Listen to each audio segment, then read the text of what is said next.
Hello दोस्तों, आप सभी को मगध क्लासेस के यूट्यूब चैनल पे हार्दिक स्वागत है। आप लोग पढ़ रहे हैं सेटेड स्पेशल क्लास और इसके अंतर्गत आप लोग पढ़ रहे हैं अधिगम के सिद्धांत, जिसमें आज की क्लास में आप लोग पढ़ेंगे शास्त्रीय अनुबंधन सिद्धांत, जिसके प्रवर्तक हैं पावलोव। इन्होंने अपना प्रयोग किया कुत्ते पे और क्या स्थापित किया अनुबंधन, और अनुबंधित स्थापित करने के बाद आज की क्लास में जानेंगे कि इसका शिक्षा के क्षेत्र में क्या उपयोग है। तो आइए आज की क्लास को प्रारंभ करते हैं। अधिगम का सिद्धांत, और अधिगम का इस सिद्धांत का नाम है व्यवहारवादी सिद्धांत। व्यवहारवादी सिद्धांत का अर्थ होता है कि बालक व्यवहार को देखकर सीखेगा, यानी आप जिसके भी दूसरे के व्यवहार को देखकर सीखते हैं, ये आपका व्यवहारवादी सिद्धांत कहलाएगा। अब व्यवहारवादी सिद्धांत के अंतर्गत आप लोग जानेंगे शास्त्रीय अनुबंधन सिद्धांत, जिसके प्रवर्तक हैं आपके पावलोव। अब हम लोग पावलोव के बारे में थोड़ी सी जानकारी प्राप्त कर लेते हैं, क्योंकि पावलोव से संबंधित कुछ प्रश्न आपके आ सकते हैं, क्योंकि सेटेट का जो एग्जाम है वो आपका ऑनलाइन मोड में चला गया है। तो कुछ जानकारियां मैं आपको बता देता हूं। पावलोव को आप लोग देख रहे होंगे। पावलोव का जो जन्म है वो आपका 26 सितंबर 1849 को हुआ, और ये रहने वाले हैं आपके रूस के, और इनका जो फील्ड है वो आपका शरीर वैज्ञानिक या चिकित्सक वैज्ञानिक है। इन्होंने अपना शोध किया, और इनका जो मृत्यु है वो आपको 27 फरवरी 1936 को, यानी उम्र आपके 86 साल में इनकी मृत्यु हो गया। तो ये आप लोग देख रहे थे पावलोव के बारे में जानकारियां। अब यहाँ पे शास्त्रीय अनुबंधन सिद्धांत के अंतर्गत पावलोव ने अपना प्रयोग किस पर किया? कुत्ता पर। और ये जो पावलोव जो अपने कुत्ते पे प्रयोग किए, तो अनुबंधन स्थापित करने वाले पहले मनोवैज्ञानिक थे। इसलिए अनुबंधन का जनक किन्हें कहा जाता है? पावलोव को। यहाँ पे आप लोग देख रहे होंगे, पावलोव को अनुबंधन का जनक कहा जाता है, क्योंकि पावलोव इस कुत्ते पे जब प्रयोग कर रहे थे तो कुत्ते की पैरोटिड ग्रंथि का ऑपरेशन करते हुए इस प्रयोग को सिद्ध किया, जिसके लिए इस कार्य के लिए उन्हें 1904 ईस्वी में नोबेल पुरस्कार भी मिला। यानी पावलोव जो इस कुत्ते पे प्रयोग किए, इस प्रयोग के लिए पावलोव को 1904 में नोबेल पुरस्कार मिला। अब यहाँ पे हम लोग जानेंगे पावलोव के इस प्रयोग को। पावलोव के प्रयोग में क्या है कि सबसे पहले आप देख रहे होंगे कुत्ता। प्रश्न आपके आते हैं कि पावलोव ने अपना प्रयोग किस पर किया? कुत्ता पे किया। और इस कुत्ते पे प्रयोग करके उन्होंने क्या साबित करना चाहा, इस प्रयोग के माध्यम से आप जानेंगे। तो आप देख रहे होंगे यहाँ पे आप एक कुत्ता बैठा हुआ, कुत्ता के सामने यहाँ पे आप लोग देख रहे होंगे भोजन दिया गया। कुत्ता के सामने भोजन दिया गया, पहले से कुत्ता बैठा हुआ था, यहाँ पे कोई रिस्पांस नहीं दे रहा था, लेकिन भोजन को देखते ही कुत्ते के मुंह से क्या टपकने लगा? लार। आप लोग देख रहे होंगे कुत्ते के मुंह से क्या टपकने लगा? लार। यानी कुत्ते ने यहाँ पे भोजन को देखकर लार टपकाया, और एक कुत्ते के मुंह से जो लार का गिरना है, ये आपका कैसा क्रिया है? स्वाभाविक क्रिया है। तो यहाँ पे जो आप लोग भोजन देख रहे हैं, एक कैसा उद्दीपक है? स्वाभाविक उद्दीपक है। यानी कुत्ते के मुंह से क्या रहा है? भोजन को देखकर लार। तो लार का गिरना यहाँ पे स्वाभाविक अनुक्रिया है। क्रिया को ही मनोविज्ञान में हम लोग अनुक्रिया कहते हैं। और यहाँ पे जो आप लोग भोजन देख रहे हैं, ये जो आप लोग भोजन देख रहे हैं स्वाभाविक उद्दीपक है।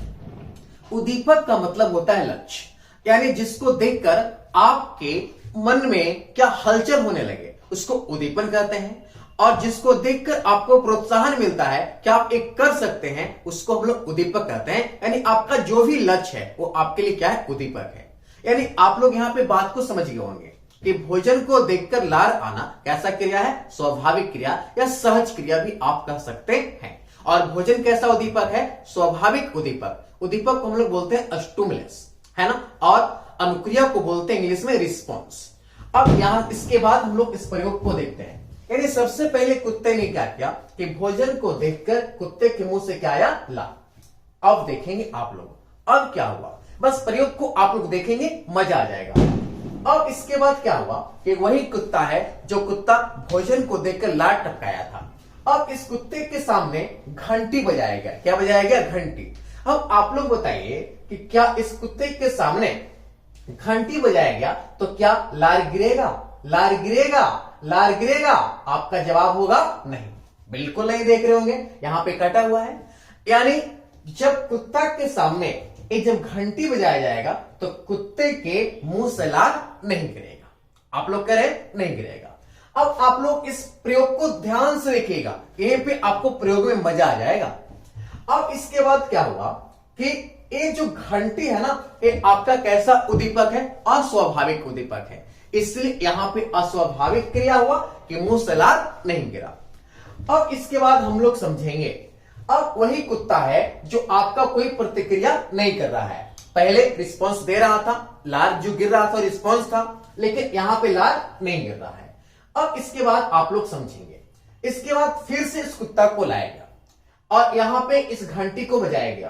क्या इसके मुंह से लार गिरेगा? आप लोग बताइए, क्या लार गिरेगा? क्या लार गिरेगा? क्या लार गिरेगा? हां, गिरेगा। कैसे?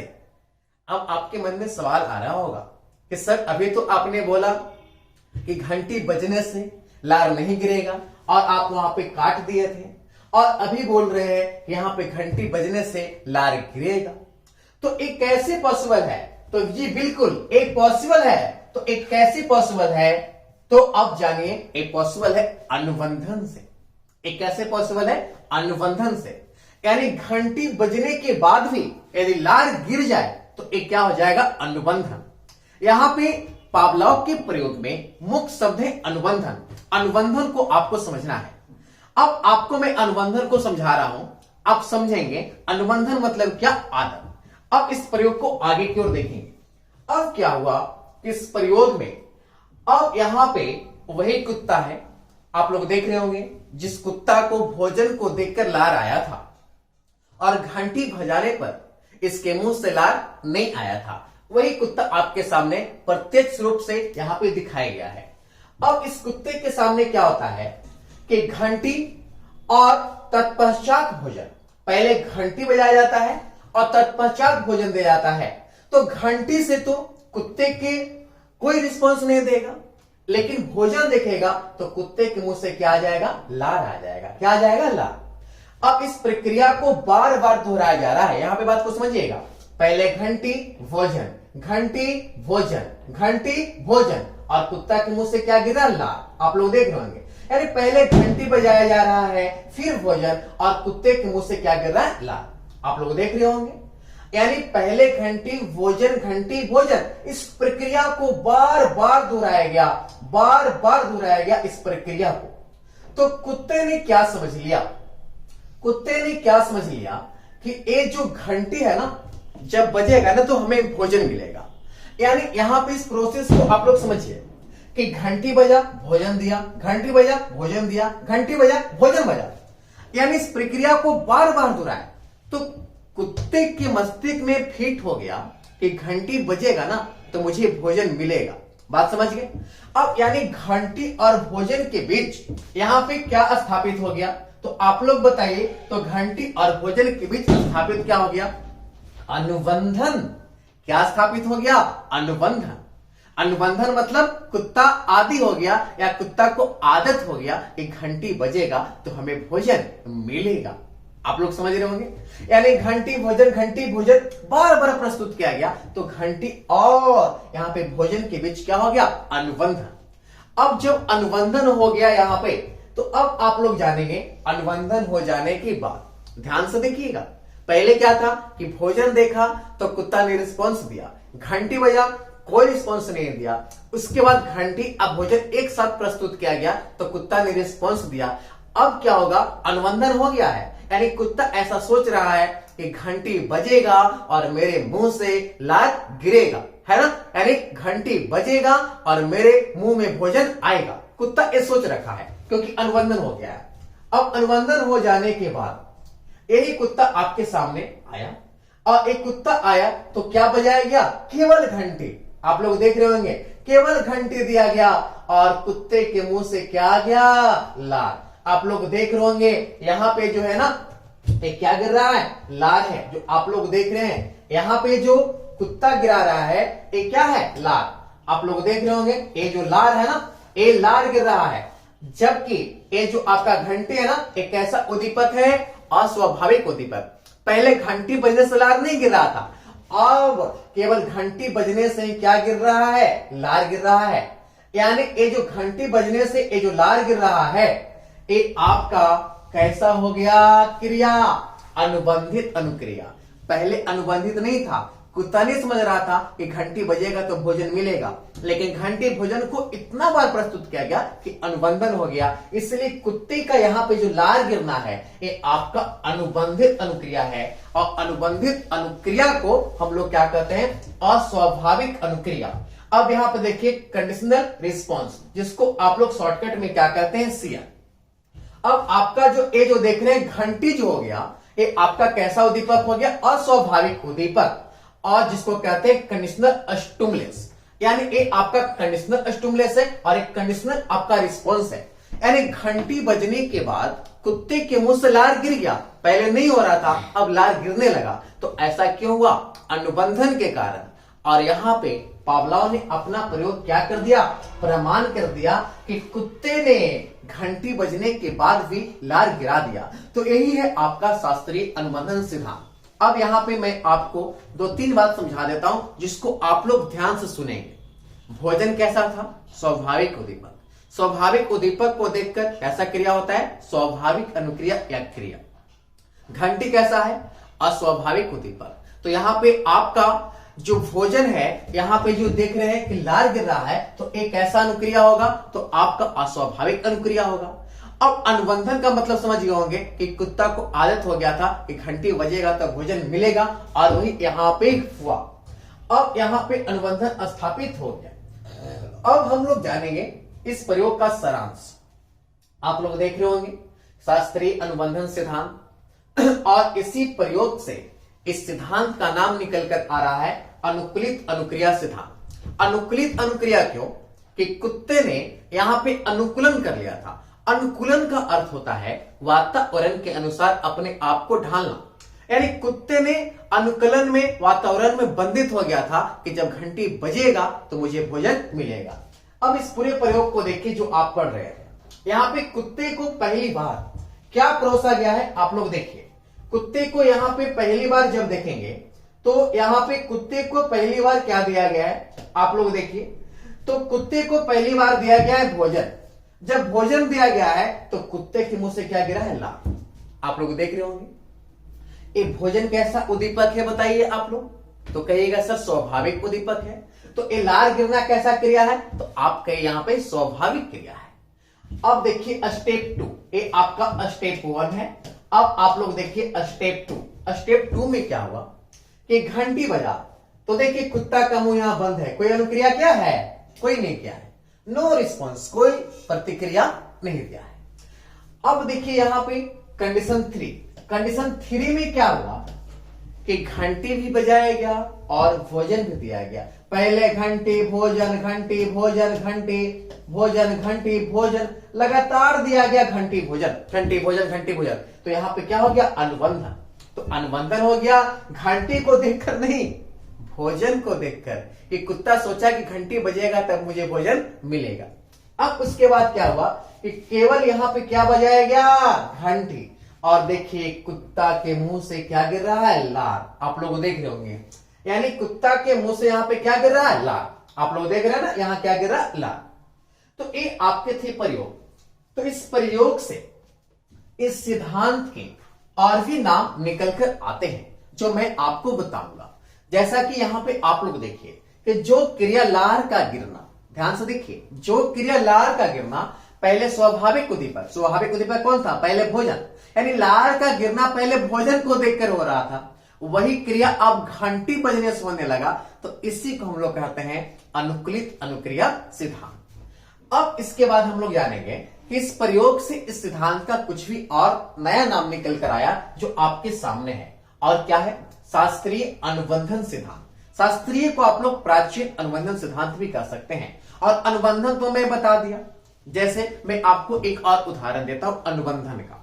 जैसे कहने का अर्थ है कि आपकी माताजी सुबह सुबह आपको जगाने के लिए 5 बजे आती है और लाइट को जला देती है, और उसके बाद उठाती है कि बाबू उठो सुबह हो गया।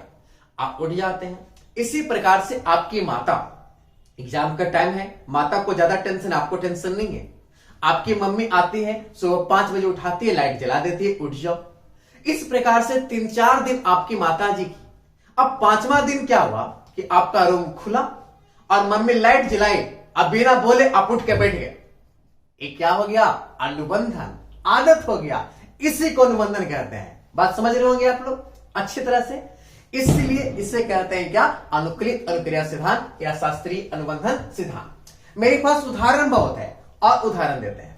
जैसे मैं आपको बता रहा हूं कि एक लड़का था, बात समझिएगा, एक लड़का है, वो क्या है ना कि लाल गुलाब जब तोड़ने गया ना तो उसे कांटा चुभ गया।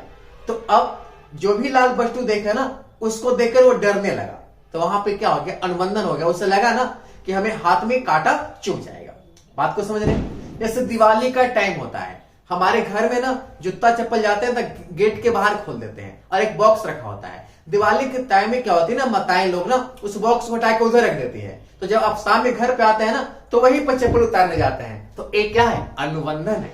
अनुबंधन का बहुत सा एग्जाम्पल है और इस जो प्रयोग से मैं आपको क्वेश्चन अपने डिस्क्रिप्शन बॉक्स में डाल देंगे, आप लोग अच्छी तरह से बना लेंगे। तो इसका नाम तो आप लोग समझ गए होंगे, सहज अनुबंधन प्रतिक्रिया सिद्धांत, संबंध प्रतिक्रिया सिद्धांत। इस प्रकार से इसका नाम क्या हो गया? CR theory.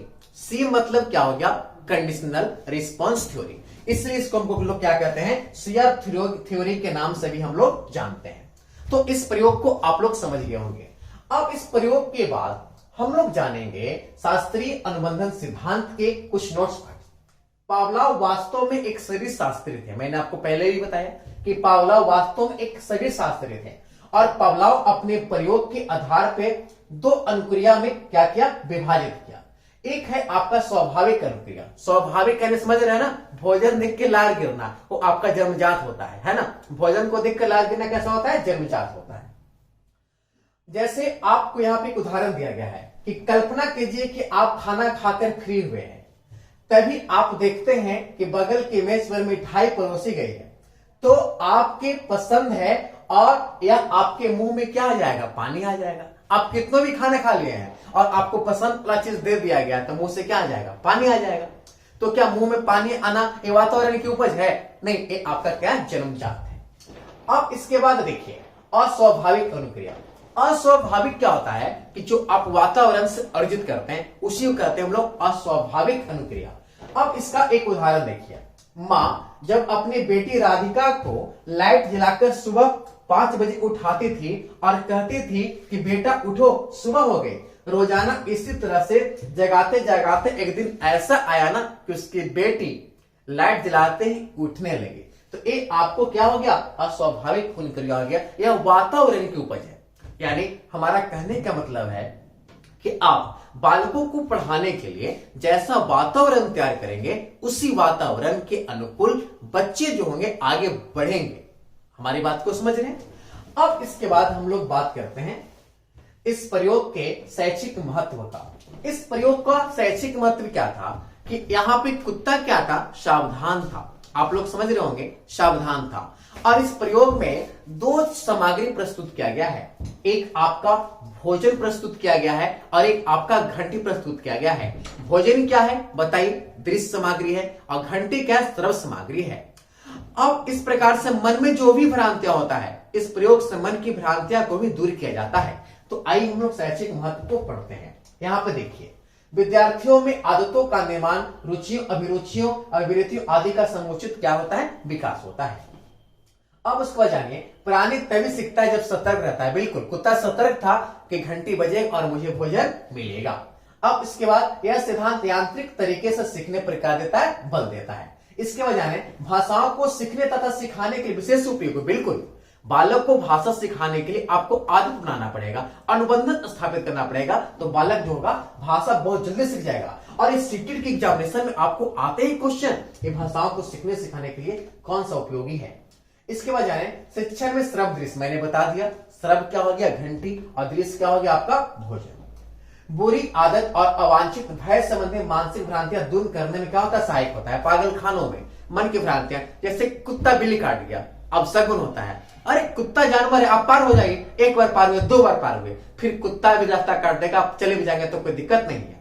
जैसे आप बैठे हुए हैं और बैठकर मेज पर पैर हिला रहे हैं। अरे पैर मत हिलाओ, अपशगुन होता है, कोई अपशगुन नहीं होता है। वो आपके मन में साइकोलॉजी बैठ गया कि अपशगुन होता है, ऐसा कुछ भी नहीं होता है। यानी मन की भ्रांतियां दूर करने के लिए कौन सा सिद्धांत होता है? शास्त्रीय अनुबंधन सिद्धांत। अब इसके बाद जानेंगे, इस सिद्धांत के अनुसार बच्चों में कभी भी ऐसा शब्द ना कहें कि उसके मन में घृणा, कुंठा आदि का उत्पन्न हो जाए। जी बिल्कुल, बच्चों के सामने आपको बिल्कुल उचित वातावरण तैयार करना है, नहीं तो बच्चे के मन में कुंठा तैयार हो जाएंगे जो आगे चलकर आपके लिए काफी कठिनाई होंगे। अब हम लोग जानेंगे इसके बाद कि डमरू पर बंदर या भालू का नाचना ऐसे सिद्धांत पर आधारित है। आप लोग देखे होंगे सर्कस वगैरह में डमरू पर बंदर नाचता है, वो किस पर नाचता है? अनुबंधन पर। वहां पे अनुबंधन है ना। हाथी को देखते होंगे मेज उठा देता है, वहां पे क्या? अनुबंधन है। सर्कस में कोई भी आप देख रहे हैं, कर्तव्य देख रहे हैं, वो आपका जो भी अनुबंधन है। इसके बाद हम लोग जानेंगे नेक्स्ट, आपका शैक्षिक निहितार्थ में आपका नेक्स्ट है कि मानसिक रूप से व्यक्ति को पढ़ाने एवं प्रसिद्ध करने के लिए, यानी जो भी मानसिक रूप से पिछड़े हैं उन व्यक्ति को पढ़ाने के लिए सिद्धांत क्या है? काफी उपयोगी है। अध्यापकों के प्रति उचित दृष्टिकोण विकसित करने, बिल्कुल एक अध्यापक यहां से उचित दृष्टिकोण बालकों में क्या कर पाएगा? विकसित कर पाएगा। यह सिद्धांत चरित्र निर्माण में, बिल्कुल जैसा आप वातावरण बनाएंगे, जैसा आदत बच्चों में लगाएंगे, बच्चा का चित्र वैसा ही तैयार होगा। इसके वजह से इस सिद्धांत से सुलेख और अक्षर विन्यास का अभ्यास कराया जाता है। इसके बाद आप लोग जानेंगे पावलोव का सिद्धांत शिक्षण अधिगम प्रक्रिया में पुनरावृत्ति पर बल देता है। जैसा मैंने बताया, पुनरावृत्ति कहां पे हो रहा था? घंटी भोजन, घंटी भोजन, घंटी भोजन, ये आपका पुनरावृत्ति पे बल देता है। अब यहाँ पे भिन्न भिन्न प्रकरणों को सीखने से अनुबंधित अनुक्रिया का सिद्धांत अत्यंत महत्वपूर्ण सिद्ध हो सकता है। यानी बालक को यदि अनुबंधन स्थापित करके पढ़ाएंगे तो आपके लिए काफी क्या होगा? उपयोगी होगा। तो इस प्रकार से आप लोग जाने पावलोव के शैक्षिक महत्व। और विद्यार्थियों, यदि आप लोग को सीटेट का ऑनलाइन सीडीपी क्लास करना है तो हमारे चैनल पे आपको पेड क्लास चल रहा है, जिसका शुल्क यहां पे दे दिया गया है 1999 रुपया। तो आप लोग जल्दी हमारे दिए गए नंबर पे संपर्क करें और हमारे सीटेट का जो बैच है उसका बिल्कुल आपको डिजिटल तरीके से यहां पे पढ़ाया जाएगा और आपके मस्तिष्क में फिट कर दिया जाएगा। प्रत्येक प्रयोग को जितने भी आपके प्रश्न आते हैं उन सभी प्रश्नों का जो भी अनूठा संग्रह होगा वो आपके सामने प्रस्तुत किया जाएगा। तो विद्यार्थियों, आज के लिए आपका क्लास इतना ही रहेगा और हम लोग मिलते हैं नेक्स्ट वीडियो में। तब तक के लिए आप सभी का बहुत बहुत नमस्कार।